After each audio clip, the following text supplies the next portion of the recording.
नमस्कार दोस्तों, मैं हूं अमित मंडलोई और आज हम बात करेंगे प्रीलिम्स की स्ट्रैटेजी के ऊपर कि किस तरीके से हम तैयारी करें जिससे कि हम पूरा सिलेबस बिना कोई टॉपिक स्किप किए तैयार कर सकें, साथ ही साथ इसे लंबे समय तक हम रिटेन कर सकें जिससे कि एग्जाम में हम अच्छा परफॉर्म कर पाएंगे। तो आइए इसके लिए सबसे पहले हम देख लेते हैं कि हमको क्या सोर्सेस फॉलो करना चाहिए। सोर्सेस के लिए मैं आपका ज्यादा वक्त नहीं लूंगा क्योंकि इसकी एक लिस्ट ऑलरेडी मैंने अपने टेलीग्राम ग्रुप पे पोस्ट कर दी है, जिसको कि आप रेफर कर सकते हैं। डिस्क्रिप्शन बॉक्स में टेलीग्राम ग्रुप का लिंक दे के रखा है, वहां जाइए, वहां जाके लिस्ट एक्सेस कीजिए। हर यूनिट की डिटेल्ड सोर्सेस की लिस्ट आपको वहां पर मिल जाएगी। लेकिन यहां पर मैं एक चीज आपको जरूर कहना चाहूंगा कि इस समय पर हर नया व्यक्ति आपको एक नया सोर्स रेफर करने के लिए बोलेगा, इसलिए इन सोर्सेस और इन मटेरियल्स के पीछे आप भागना छोड़ दीजिए। आपके पास जो भी एक स्टैंडर्ड सोर्स अवेलेबल है उसी को अच्छा सोर्स मानते हुए आपकी तैयारी कीजिए। आपको लगता है उस सोर्स में आपको अपडेशंस करने हैं तो आप जब भी एमसीक्यूज सॉल्व कर रहे हो या फिर कोई टेस्ट सीरीज लगा रहे हो, अपने फ्रेंड्स के साथ, मेंटोर्स के साथ डिस्कशन कर रहे हो, उस समय पर उस सोर्स को आप अपडेट करते चलिए जिससे कि आपका एग्जिस्टिंग सोर्स ही आपके लिए अच्छा काम कर जाएगा। क्योंकि अमूमन इस समय पर हमको देखने को मिलता है कि लोग जो हैं वो इन सोर्सेस के पीछे भागते हुए बहुत सारा कीमती समय अपना बर्बाद कर लेते हैं। तो इन सोर्सेस के पीछे मत भागिए, आपके पास जो सोर्स अवेलेबल है उसी को अच्छा सोर्स मानते हुए तैयारी कीजिए। तो सबसे पहली सलाह मेरी आपके लिए ये रहेगी।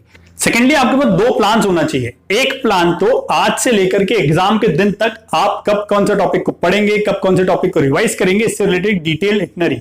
इससे होगा ये कि आपका कोई भी टॉपिक अननोइंगली स्किप नहीं होगा, क्योंकि बड़े एग्जाम की तैयारी करने के दौरान में, खासकर एमपीपीएससी, यूपीएससी जैसे वाइड सिलेबस वाली एग्जाम की तैयारी के दौरान में स्टूडेंट्स कई बार बहुत सारे टॉपिक अननोइंगली स्किप कर जाते हैं।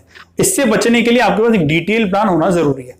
अगर आपने नोइंगली कोई टॉपिक स्किप कर दिया तो कोई इशू नहीं है, लेकिन भाई साहब अगर आपने अननोइंगली कोई टॉपिक स्किप कर दिया और उससे एग्जाम में अगर क्वेश्चन आ जाता है तो बहुत समस्या पैदा हो जाती है, बहुत बुरा लगता है भाई साहब, राइट। इसलिए अननोइंगली कोई भी टॉपिक स्किप करने से बचने के लिए आपके पास प्रायर में एक हार्ड कॉपी प्लान होना चाहिए जिससे कि आपका कोई भी टॉपिक स्किप ना हो।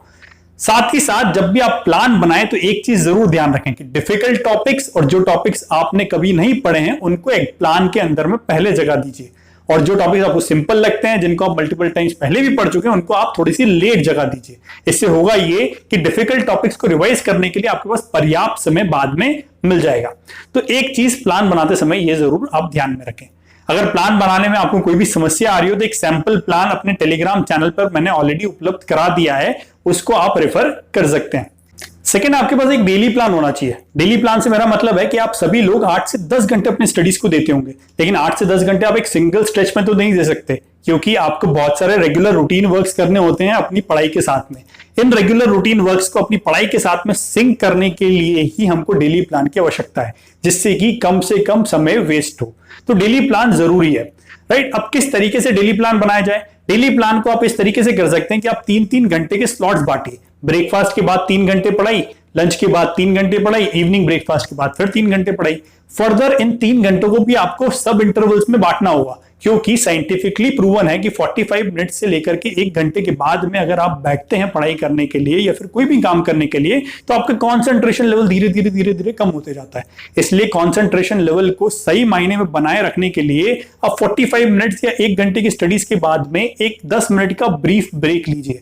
उस ब्रीफ ब्रेक में आप थोड़ा सा फिजिकल वर्क कीजिए, फिजिकल एक्सरसाइज कीजिए, चाय पी लीजिए, चॉकलेट्स खा लीजिए, जिससे कि थोड़ा सा ब्लड फ्लो आपकी बॉडी में बढ़े और आपका कॉन्सेंट्रेशन लेवल थोड़ा सा बूस्टअप हो जाए, जिससे कि आप वो 3 घंटों को इफेक्टिवली स्टडीज के लिए इस्तेमाल कर सकें। तो इस तरीके से आपका जो 3 घंटे हैं वो 3 अलग अलग स्लॉट्स में बढ़ गए, 45 मिनट्स, 45 मिनट्स, 45 मिनट्स, 10 मिनट के ब्रेक्स, और बचा हुआ समय आप एमसीक्यू सॉल्व करने के लिए दे सकते हैं, राइट। तो इस तरीके से थोड़ा सा तैयारी करेंगे तो थोड़ा एफिशिएंसी आपकी बरकरार रहेगी।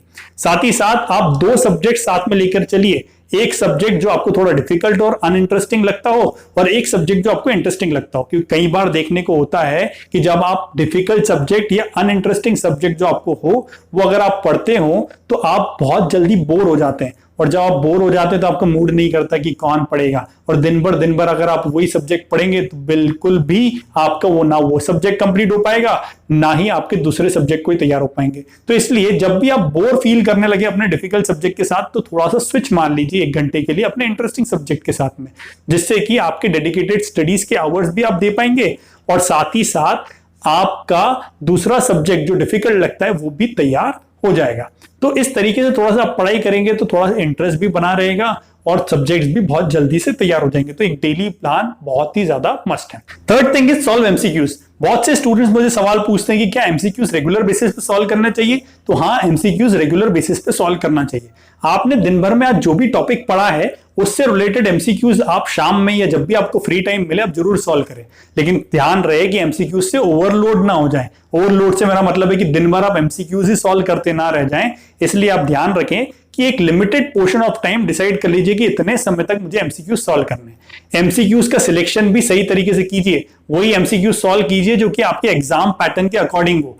इररिलेवेंट एमसीक्यूज सॉल्व करने से कोई बेनिफिट नहीं होने वाला है। साथ ही साथ एक चीज जरूर ध्यान रखें कि एमसीक्यू सॉल्व करने में आप आंसर देख के एमसीक्यू सॉल्व ना कीजिए, आप एमसीक्यूज के साथ फाइट कीजिए। जब भी आपको कोई आंसर नहीं आता है और आपका ब्रेन उसे रिकॉल करने की कोशिश करता है तो ब्रेन स्टिमुलेट होता है, और ये स्टिमुलेशन, यही प्रक्रिया आपको एग्जाम के अंदर में काम आएगी। जब भी आप कोई क्वेश्चन में फंस जाएंगे तो आपका ये ब्रेन का रिकॉलिंग फंक्शन ही एग्जाम में आपको सहायता करेगा। तो एमसीक्यू सॉल्व करने का भी एक तरीका है, उस तरीके को लेकर के ही एमसीक्यू सॉल्व किया जाएगा तो आपको एग्जाम में बेनिफिट होने वाला है।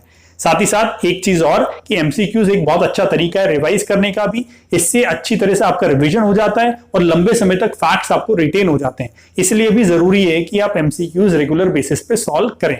सही एमसीक्यूज सॉल्व करें, रेगुलर बेसिस पे सॉल्व करें, इससे आपको निश्चित ही फायदा होगा। Fourthly, revision is the key, क्योंकि जब तक आप कोई भी टॉपिक को मल्टीपल टाइम रिवाइज नहीं करेंगे तब तक वो लंबे समय तक रिटेन नहीं रह पाएगा। इसके लिए कम से कम आप 3 बार रिवाइज करके जाइए टॉपिक्स को एग्जाम में जाने से पहले।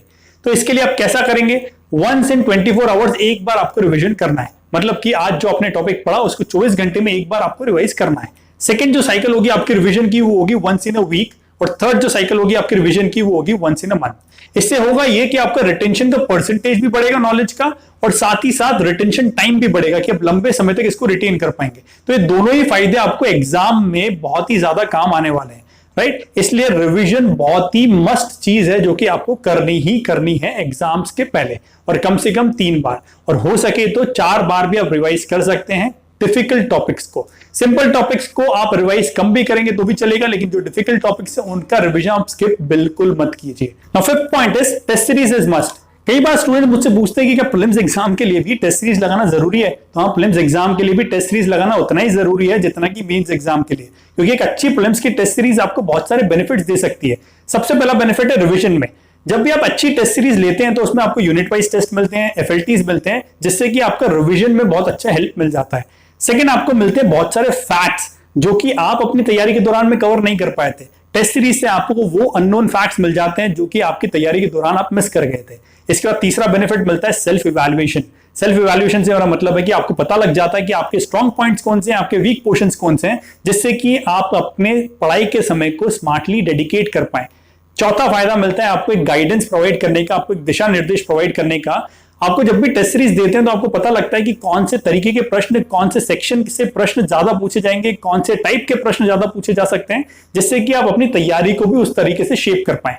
पांचवा और सबसे इंपॉर्टेंट बेनिफिट जो टेस्ट सीरीज का होता है वो होता है कि आपको एक real time exam pressure feel करवाना, जिससे कि आपकी एग्जाम में प्रेशर हैंडलिंग कैपेसिटी, कैपेबिलिटी बढ़ जाए। क्योंकि कई बार देखने को मिलता है कि प्रीलिम्स एग्जाम में बहुत सारे लोग प्रेशर सिचुएशन हैंडल नहीं कर पाते और आता हुआ सवाल भी गलत करके आ जाते हैं।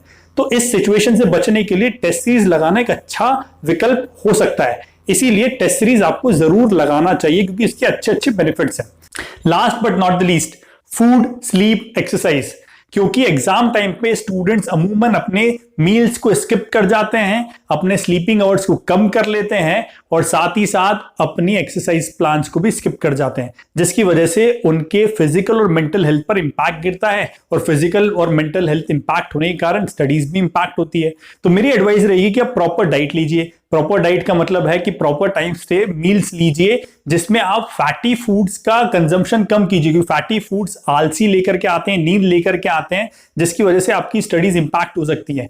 आप प्रोटीन रिच डाइट लीजिए जिसमें आप वॉलनट्स इंक्लूड कीजिए, आलमंड्स इंक्लूड कीजिए। आप कोई भी ऐसा सोर्स लीजिए जिससे कि ओमेगा 3 फैटी एसिड मिले, क्योंकि ओमेगा 3 फैटी एसिड प्रूवन है कि आपकी दिमाग की कैपेबिलिटीज को बढ़ाता है। साथ ही साथ आप एंटीऑक्सीडेंट फूड लीजिए। एंटीऑक्सीडेंट फूड से आपकी मेमोराइजिंग कैपेबिलिटीज बढ़ सकती है और साथ ही साथ आपको फ्रेशनेस फील होगा हमेशा। एंटीऑक्सीडेंट्स में आप ले सकते हैं, ग्रीन टी ले सकते हैं, आप ब्लूबेरीज ले सकते हैं। तो ऐसे एंटीऑक्सीडेंट फूड्स लेने से फायदा हो सकता है। इसके बाद कम से कम 7 से 8 घंटे का स्लीप लीजिए, क्योंकि 7 से 8 घंटे का स्लीप जरूरी है आपके दिन भर की पड़ी हुई चीजों को रिकॉल करने के लिए, ब्रेन के लिए। क्योंकि आप जब भी सोते हैं तो आपका ब्रेन रेस्ट करता है और आपने जो दिन भर में काम किए हैं वो आपके ब्रेन को रिकॉल करने होते हैं, रिकॉल करता है ब्रेन। और जब भी एक बार वो रिकॉल कर लेता है तो वो ब्रेन की परमानेंट मेमोरी में धीरे धीरे धीरे धीरे वो चीजें शिफ्ट होती रहती हैं।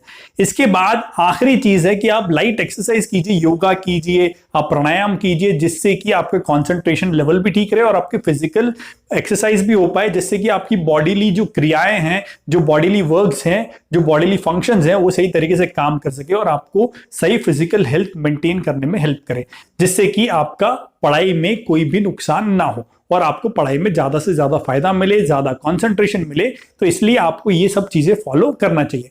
तो आज के लिए बस इतना ही, आगे फिर मिलेंगे कुछ और इंटरेस्टिंग अपडेट्स के साथ। तब तक के लिए stay tuned with Aryavrat ICS और बेल नोटिफिकेशन ऑन करना मत भूलिएगा, जिससे कि आपको मेरे रेगुलर अपडेट्स मिल सकें। Thank you.